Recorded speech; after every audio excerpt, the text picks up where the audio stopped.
This is Rob Tebbutt for Boxing Social in association with Betfred. We're here at the Top Rank Gym in sunny Las Vegas. Delighted to be joined by featherweight, I guess you're probably borderline contender now, no longer a prospect, Isaac Lowe. I'm content to get it right. Featherweight contender Isaac Lowe. How you doing, Isaac? Yeah, good. Finishing camp off now, coming to the end. The last few days, just basically ticking over, keeping busy, relaxing. I'm looking forward to putting a show on Saturday night. Second fight in a row in Las Vegas. I was here at your last fight against Duan Vu. First of all, what did you make of your performance now you had a bit of time to reflect? Yeah, I was happy with it. It was a good game plan what we had to listen to. It was a fight where I had to go through and for the first time actually go through a game plan for the full 10 rounds. Because obviously everyone knows you used to like a terror, but I listened to Ben's instructions all the way through the fight, boxing my back foot, switched it in, and I made him look very silly. I showed people how good of a quality boxer I am when I stick to a plan. So yeah, it was a good 10 rounds. It was a good pace. It was tough, and I was happy with it. I know you boxed in LA on the Wilder Fury undercard. Was it any different boxing in Las Vegas compared to them? Yeah, of course it is. LA was obviously fighting anywhere in America was a dream, to be fair, but obviously coming to Las Vegas, which where kids as well start off boxing, isn't it? You think if I ever get to them bright lights in Las Vegas, then you've made it. Watching like to Ricky and Tyson, Holyfield, the list goes on. How many great fighters have been over here and done so well. So for doing the young age, just 25, only 20 pro fights to fight the MGM, and fight for the WBC International was quite a proud moment for me. But we can't hold on that now. That's been and gone, it's done, and now we move on to the T-Mobile on Saturday, another arena, another stepping stone, and we keep ticking the boxes to the top. You mentioned that kind of growing up as a young fighter, you look at Las Vegas and people look at Madison Square Garden as kind of their bucket list. What else was your inspiration growing up when it came to your fighting career? Was there a specific dream other than that? Obviously, doing boxing, it's literally not to be a world champion because obviously that's what you set your lights off. But for me, just doing well, do you know what I mean? Get along. I always know that I had the art in me to fight all day long. There'll be no one in that ring when it comes to fighting. Who will stick with me for 10, 12 rounds because I'll fight to me death. Do you know what I mean? Unless they catch me clean. But I know I always had the potential to give someone a good run for the money. Do you know what I mean? But over the years, I've learned and picked up a bit more patience and learned me boxing more. And it's starting to show a little bit now. More my fights. I achieved one thing, winning the English title. Then I moved on to the Commonwealth, which was a great achievement for me at 20-year-old. Got the lights box for the European, which I was very unlucky for. Box for the British, and now on WBC International. So only one what I haven't conquered yet is basically the world title. But I keep going on the right path, keep working on, and we'll get there. No, I watched you box Ryan Walsh for the British. I know that's been a fight that's been talked about. Controversial draw. I know both of you have spoken about potentially wanting to have that rematch going forward. Is that still on your radar? I know he can be hooked up with a golden contract. Yeah, at the minute in time, there's no point talking about whatsoever because he's obviously in a golden contract. He's contracted to that now, and obviously at the minute in time, I'm doing my thing. But all well and good if he comes out of that victorious, and I'm doing well in my things. Sure, we don't want to make it again. I would love to make that fight again. I'm sure he wants to punch me back in the face. I know for this time around now the money be a lot more better. There'd be a lot more at stake for both of us, and we'll make an entertaining fight. But if it doesn't, it doesn't. If it happens, it happens. I'm just focused on my own career now. I'm doing my own thing. So one fight at a time. Was a golden contract something that was put to you? Was that something that you were interested in? Yeah, I got offered it, but for me to go into the golden contract, I wasn't getting no further forward. I'm not being ignorant by saying that. I think for me to winning it, now I'm already fighting in America. I'm already on top rank shows. Fighting with Tyson, I'm on a good platform. I've got the WBC. So it was a risk reward in one way. Do you know what I mean? I think you got a 2-year contract. I think if you win it. I know the pace was good and that. Yeah, but listen, I spoke to Ben and Ben said, look, we're on a virtual world title shot. We're doing well here. Do you know what I mean? We're building steadily. So we'll just keep on doing what we're doing. But obviously, I'm looking forward to watching it, actually. I think there's some good fights in there. Every lad who's in it is a good competent lad. I'm not disagreeing with no one. Everyone's world-class fighter who's in it, and whoever wins, may the best man win. But as I said, Ben decided, and we had a word with him TK, and they wanted us to just stay out. So I said, okay, fair enough. I'm just a fighter. How are things with Ben? I've just watched you have a little shakeout. Still, I know you've known Ben for a while, still fairly early on in your official kind of trainer, fighter capacity. How are things going? How much do you learn each and every day? How is the relationship developing? He's a dick. No, Ben's he's my mate, and just as a trainer, he's a good mate of mine, you know what I mean?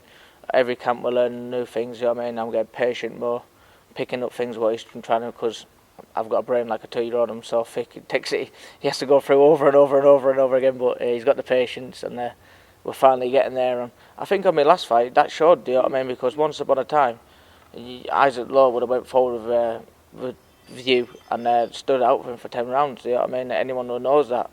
But it shows the discipline what he's put me now. I'm starting to grow up and listen to the game plans, but and that's what you've got to do in big fights. You know what I mean? You've got to listen to game plans because things go wrong and that, and then you've got to be ready to adapt. So he's instilled a lot of maturity into me. Do you know what I mean? So yeah, and I think on Saturday night you're going to see a different style of Isaac Lowe. So yeah, exciting. We look forward to seeing it. Second fight in 3 months. How important is it for you to be so active at this point in your career? Yeah, it is very key to be active. To be fair, after my last fight, I knackered me right hand on views, and he was that strong of an head. So I was out for 3 or 4 weeks with that, honestly not punching. And to be honest, I didn't think we was going to get out to October, so I've only really had 6 weeks for this. But listen, I've got the weight down, I've done well, I've worked hard to get to where I am, so I'm feeling good now. So it's good to be busy because, as I said, if I didn't get on this show, then I'd probably look at maybe October, and I wouldn't maybe no, could have been into November. You don't know, do you know what I mean? So hopefully, I want to open my plan. Look well on Saturday, put a great display on for the fans. Mexican Independent Day, show them how good I am, and then I'd love to get back out over in the UK in December. If all going well and no happens on Saturday and no marks and cuts and no injuries, then that'll be my plan. But I'll speak to top rank.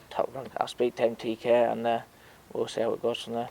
What can you tell me about your opponent, Ruben Garcia Hernandez? We've seen him box Michael Conlon in the past, not Jamie Conlon. Yeah, what can you tell me about him? Get that one right. I got it wrong yesterday.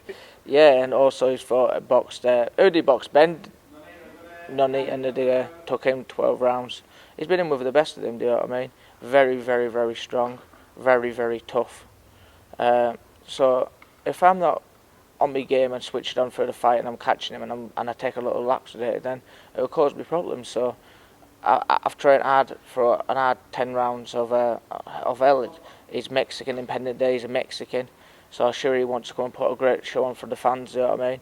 And at the end of the day, if he beats me, then he's putting himself back in the ladder. I think he's got 34 wins out of 38 or something, so his record speaks for himself. He's tough, do you know what I mean? He's only been beat by the highest quality. So if I can go in there and put a good display on, even try and get him out of there, then I think I'm making a bigger statement. Being the fact that it's Mexican Independence Weekend, you're fighting a Mexican, he's going to come to fight. Is there going to be a part of you that has to kind of take a step back and remember just to box to a game plan, not get involved in a tear-up like you would have done potentially a couple of years ago? Yeah, well, 100%. That's what I'm saying. I need to be switched on and keep focused, because if I get lax day way through it and get the red steam and think, come on, let's have it, then it could turn into a 50-50 fight. And no, as I said, any shot in boxing, one shot can change it all. So I need to make sure and listen to my instructions and switch on all the way through, because at the end of the day, the fans will be roaring for him, do you know what I mean? Because it's a Mexican pendant, there'll be a lot of Mexicans there. But as long as I'm switched on and ready, the quality of my boxing's HQ, and me heart will pull me through it. And I really think I put a really good high display on, so I'm looking forward to it. Sorry, distracted by Mr. Davison off camera there. Before we finish, you're obviously sharing another camp with Tyson Fury as he prepares to headline at the T-Mobile Arena, second fight in Las Vegas. How's Tyson looking? Yeah, Tyson, honestly, I say it all the time when people think say, but he's getting better and better by camp. And this camp now, it's shown Tyson at his best. Last time it was like you could see sharpness and he was back, he was feeling fit, the weight was down. But now the weight, he's just strong now. Do you know what I mean? He's ripped, he's strong, he's big, he's hitting the pads, and do you know what I mean? I don't know how Ben's hands is holding up, do you know what I mean? He's moving, he's super fit. And I think last time out was a great performance, but it still wasn't the best of Tyson. But I think this one could be even better. And hopefully this all goes well, it moves on to February, and I think Wilder's a dangerous man. There should be a worried man. Get it right. Talk to me about that rematch. A lot of people, myself included, really, even though I was there in LA, thought that the fight was potentially too soon for Tyson, having only boxed those 2 warm-ups against Seferi and Pianeta. How different is he? I mean, assuming he does have the Wilder rematch in February, how different is he now compared to what he was before going into that first fight? He's a different man. It's like it. So you imagine losing 8 stone for 12 months, or 8 months, however long it was, and then coming back and fighting. He was on a weight loss. Do you know what I mean? Wasn't doing no strength work. Wasn't doing no weight. Well, he was, but not much. You know what I mean? He was in a calorie low. So he come in. He was half, not even half the man. He was no. Do you know what I mean? He was a patch. Obviously, we didn't know would he do the 12 rounds 100% because we know he was fit, but obviously not match fit. There was a million things. Would he slack on his feet and that? But this time around, he's just, as I said, you were sitting on Saturday night. The word just speaks for itself. He's moving, he's sharp, he's bouncing, he's happy. It's going to be a display. Okay, well, Isaac Lowe, always a pleasure catching up with you. Just shout out. You get the opportunity to give a nice shout out now before we go. Any final words? Viva la Mexico! Viva Mexico! No, I just want to say to my sponsors, marbella.co.uk, Lung Group, Sam from Impact Insurance, Crossbear, and who else? It's Gold Stars Promotions. So thanks guys for keeping the journey and supporting me, and then we'll keep going on. Okay, well, Isaac Lowe, thanks very much for speaking to Boxing Social. I'm sure I'll catch up with you at some stage between now and fight night. Thanks very much. See you later, Corey.